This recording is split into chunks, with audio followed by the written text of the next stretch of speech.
Welcome back to Oliver's Insights, part of the Simplifying Investing podcast series. It's great to have you here. A reminder that this podcast is general in nature and hasn't taken your circumstances into account. It's important you consider your personal circumstances and speak to a financial advisor before deciding what's right for you. Any general tax information provided is provided as a guide only. And with that out of the way, here's Shane.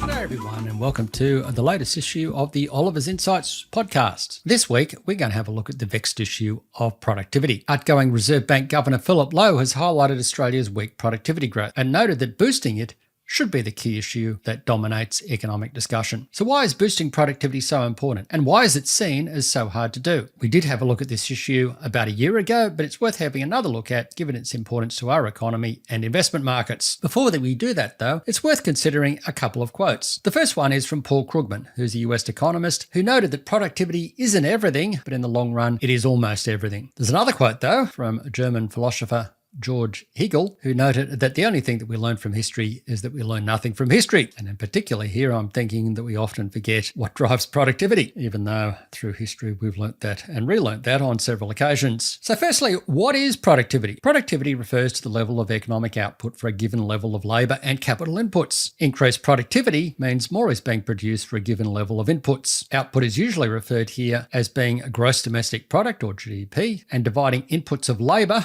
or hours worked and capital, such as structures and machinery, into GDP gives what is called multi-factor productivity. However, it's more common to refer to measures of labour productivity, in other words, GDP per hour worked. If you look at the history of that, say over the last 40 years, you can see a period of very, very strong growth in productivity or output per Australian worked from about 1991 up until 2004. In fact, over that period, productivity growth was about 2.2% per annum. But over the next 14 years, from about 2004 to 2017 into 2018, productivity growth more than halved to just 1%, and over the period since 2019, it's virtually stalled. So why does productivity matter? Productivity matters because, as Paul Krugman points out, a country's ability to improve its standard of living over time depends almost entirely on its ability to raise its output per worker. And you can see over history that the longer-term pattern in labour productivity growth has correlated very closely with growth in GDP per capita or GDP per person. Roughly speaking, the slowdown in productivity growth from 2.2% per annum in the 1990s into the early 2000s to just 0.8% on average over the last decade means that after a 10-year period, annual GDP will be 13% less than what otherwise had been the case. So if you translate that into today's dollars, that's about $350 billion less, which means lower material living standards than otherwise would have been the case. Of course, we can make up for this by faster population growth, as has been the case since the mid-2000s, but this does not address the negative impact on living standards per person. Likewise, in Australia, the slump in productivity has been masked over the last couple of decades by strong commodity prices, and hence national income has been helped along the way,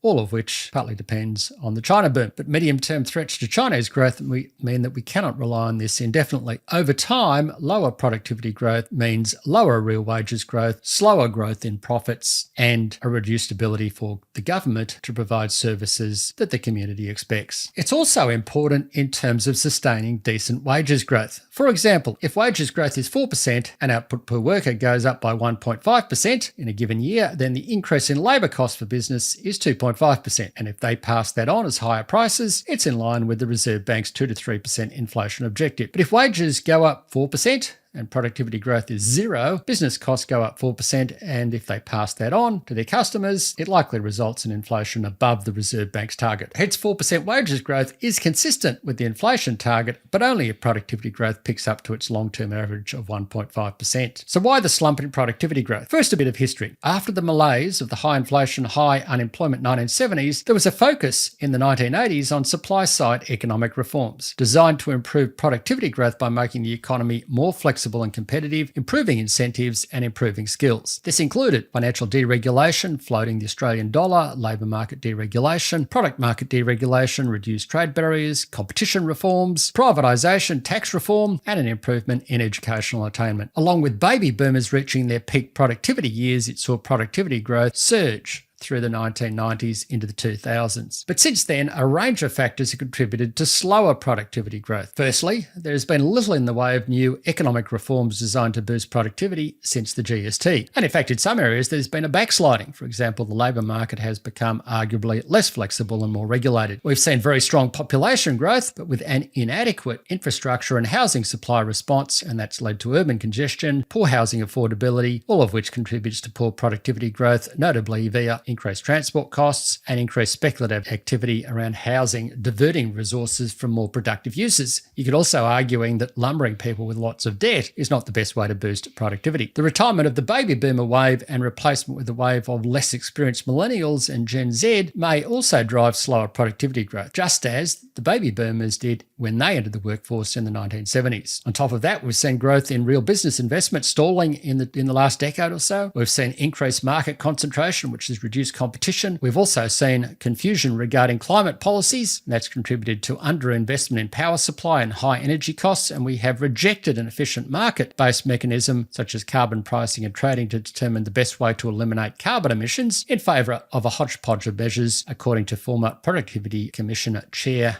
Gary Banks. What's more, the services sector has grown as a share of the economy, as is almost inevitable, and it is more labour intensive and less productive. And related to that, the pandemic has distorted things to some degree by first boosting productivity as low productivity services activity was curtailed in the early stages of the pandemic by lockdowns, and then reducing productivity as services activity has rebounded with reopening. Now, of course, that last effect is arguably temporary, which should pass as the reopening boost in services demand eventually subsides, so the recent slump in productivity is likely to be reversed to some degree, enabling us to get back to pre-pandemic trends in terms of productivity growth. The problem, of course, is that even that was relatively slow, and all of the other factors that I've just gone through are likely more structural and longer lasting. So how do we boost productivity? Unfortunately, there are no quick fixes. The key is to acknowledge the problem, discuss the options, and chart a path forward. Fortunately, as Governor Lowe has regularly pointed out, there are plenty of good ideas. At a high level, key areas for action include the following: improving labour market flexibility, measures to boost workforce capability, maintaining high levels of infrastructure to reduce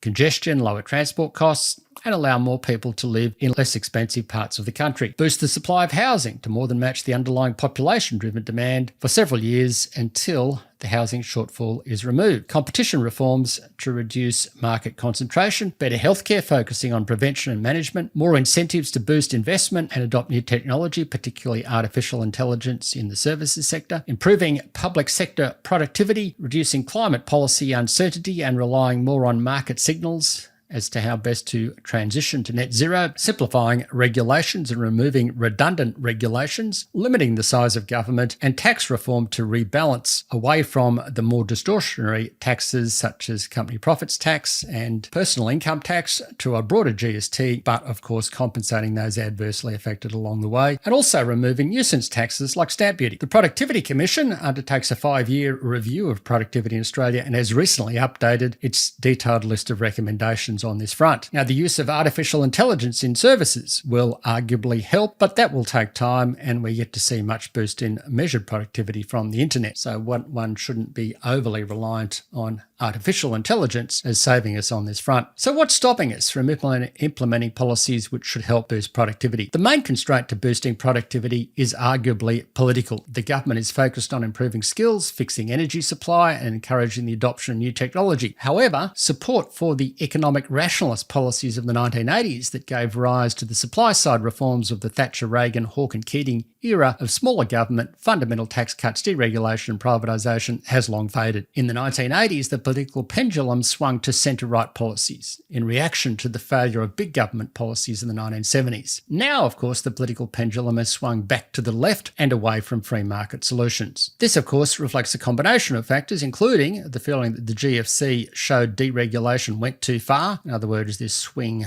by the median voter back to the left has been going on for some time now. We've seen stagnant and recently falling real wages, so that hasn't been helping either. High household debt levels have prevented individuals from taking on more debt as a way to boost living standards. We've seen concerns that rising levels of inequality are unfair. We've seen the perceived failure of the baby boomer generation to do much about climate change and housing affordability. We've seen examples of big business doing the wrong thing. There's been a backlash against immigration in some countries. There's also been a backlash against globalisation, and at the same time, we're seeing increasing geopolitical tensions between countries. Finally, of course, we've gone through the GFC and more recently the pandemic, and there's a feeling that government was able to protect us, particularly through the pandemic, and as a result, that's led to the feeling that they should be able to fix other problems too. All of this, to some degree, is resulting in much bigger government. And in fact, you can see that in the most recent federal government budget in Australia, that the projected share of spending, government spending that is, and government revenue collection as a share of the economy is well above what it was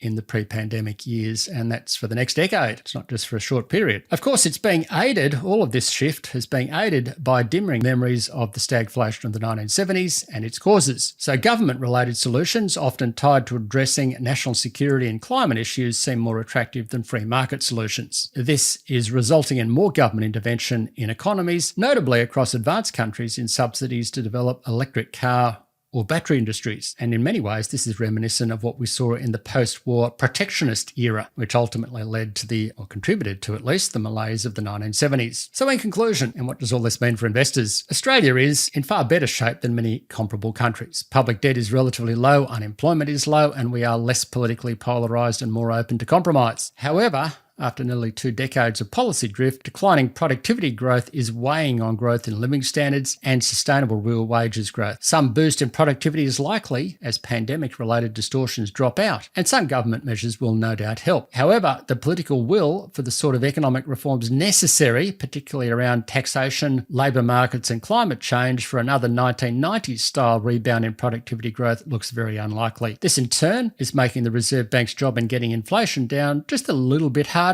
and it will also constrain medium-term investment returns if we don't get productivity growth back up again. So I hope that's been of value. Until we meet again, adios. To keep up to date with Dr. Oliver and the Simplifying Investing podcast series, be sure to subscribe to your favourite streaming platform.